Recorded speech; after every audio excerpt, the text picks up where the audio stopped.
Turn to ABC's chief investigative correspondent Brian Ross. As we said, nothing official now, Brian, but authorities are looking into the possibility of a bomb on board and whether this could be a link to terrorism. That's right, Robin, and good morning. French authorities are already studying airport surveillance video at Charles de Gaulle Airport, operating on the theory, at this point only a theory, that a bomb was smuggled onto the plane.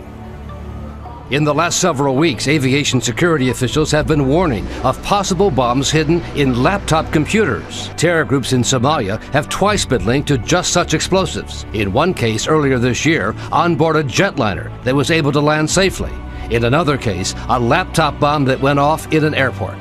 The most recent suspected terror attack to bring down an aircraft involved a Russian jet that blew up over the Sinai Desert in Egypt, killing 224 people. Counter-terror officials believe it was an inside job in which terrorists used back of the airport workers to smuggle an explosive device on board.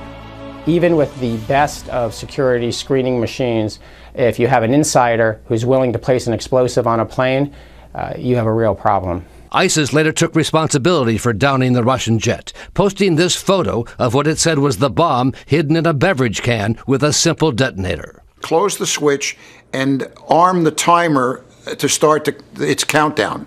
Both ISIS and Al-Qaeda have long targeted airplanes and airports.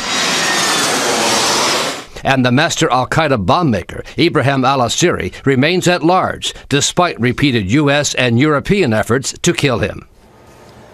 Egypt and France have both been regularly targeted by a variety of terror groups, and there's no shortage of candidates for who might be responsible. But as of now, terrorism is only a working theory, one that cannot be absolutely confirmed until the plane's wreckage is located and then tested for explosives. We heard in your report before, inside job, how likely is the concern that that could be the case again? Well, that's a great concern. Back in December, more than a dozen authorities, a dozen workers at airports in France lost their security clearance because of known ties to ISIS, online ties. So it's a great concern that an inside job could take place, that somebody working at the airport could smuggle the bomb on. And how likely is the possibility that this is terrorism? Well, right now it's a theory, but it's the working assumption. Authorities are telling me this morning that they have to operate on that assumption, and right now they're trying to find anybody who was in proximity to the plane, who had access to the plane, to talk to them. Searching over everything. All right. John LaPook has been following Zika from the start. John, as Congress debates the funding, what are public health officials telling you? Scott, Dr. Tom Frieden, who's the head of the CDC, told me just this afternoon, it's mind-boggling. This is no way to fight an epidemic. We're basically nickeling and diming the response when we know there are urgent needs that aren't getting met. And I'm hearing similar sentiments at every level of public government. Well, what specifically is not being done for lack of money? Well, local mosquito control efforts. So you heard from David Begnaud's piece what's going on in Florida. I'm hearing similar urgency elsewhere. And in Houston, the public health officials there told me they are desperately need congressional funding. And it's already mosquito season in the South. You know, it's already mosquito season in the South, and you have to ask yourself, as public health officials are asking, do we really need to wait for the very first mosquito right here in the United States to get infected with Zika and spread it locally before springing into action and mounting a full court press that is so desperately needed? Dr. John LaPook following Zika for us every day. John, thank you very much. Sri Lankan officials say at least 58 people are dead after a landslide swallowed 3 hillside villages, and soldiers are now searching for more than 100 people who are reportedly missing. By Friday morning, rescuers had recovered 30 bodies. The government ordered all schools to close on Friday, and more rain was forecasted.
Louise Hansen gets nervous when she hears about heavy rain in the forecast. While flooding is nothing new in Houston, what's changed lately is the frightening regularity. Every time it rains, you start to panic. Hansen's home in the Frostwood neighborhood has flooded twice in less than a year.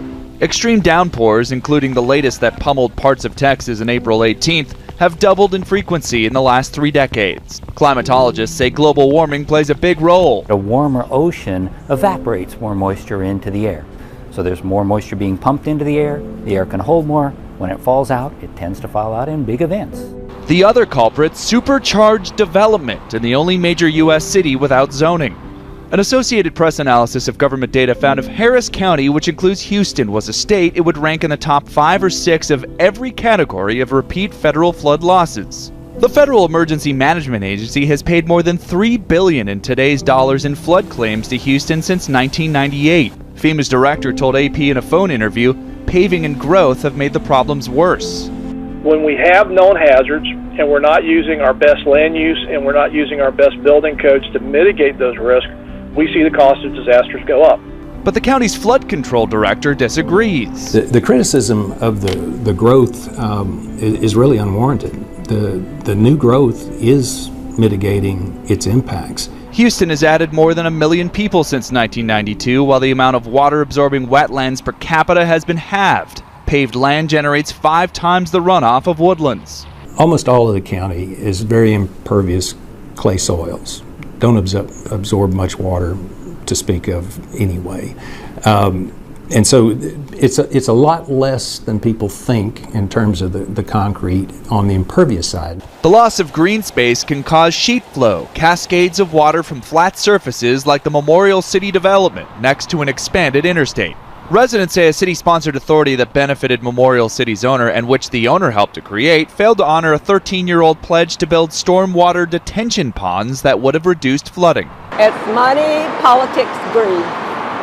Otherwise, they would have done something to protect us from the flooding that we don't have to experience. Developers are big players in Houston politics. For instance, Houston's new mayor Sylvester Turner received a quarter of his December 2015 contributions from developers, builders, and real estate businesses. A spokesperson for the mayor says donations have no influence on what projects the city pursues. So where does that leave residents? City and county officials say buyouts are part of their strategy, but they prefer to help homeowners get federal grants to raise homes above flood levels.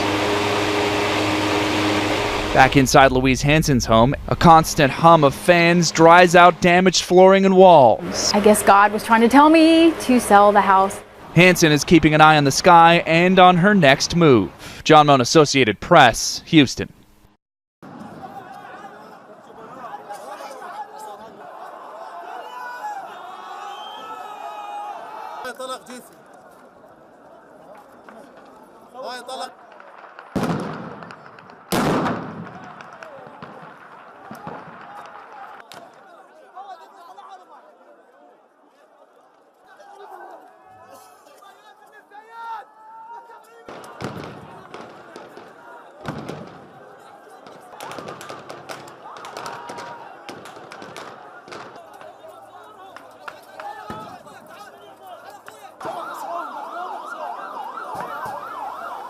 Last night on Russia.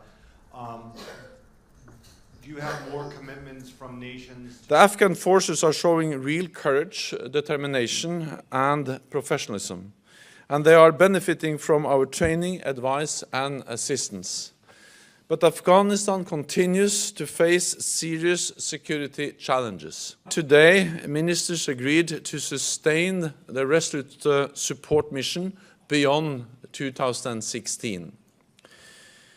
Our military authorities will now address the details of the mission beyond 2016, including in the regions of Afghanistan.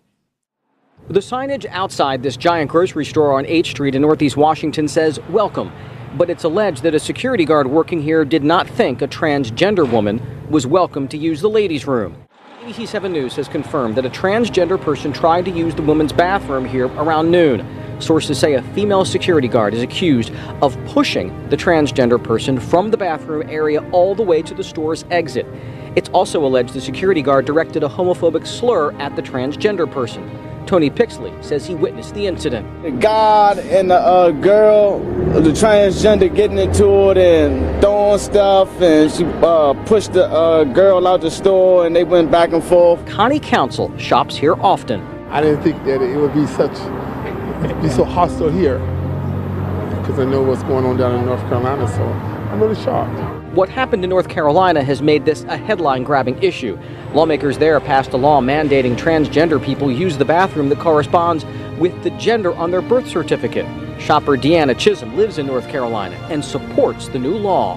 If you was born a man, go to the man's bathroom. You got a penis, go to the man's bathroom. If you was born a woman, go to a woman's bathroom. Period.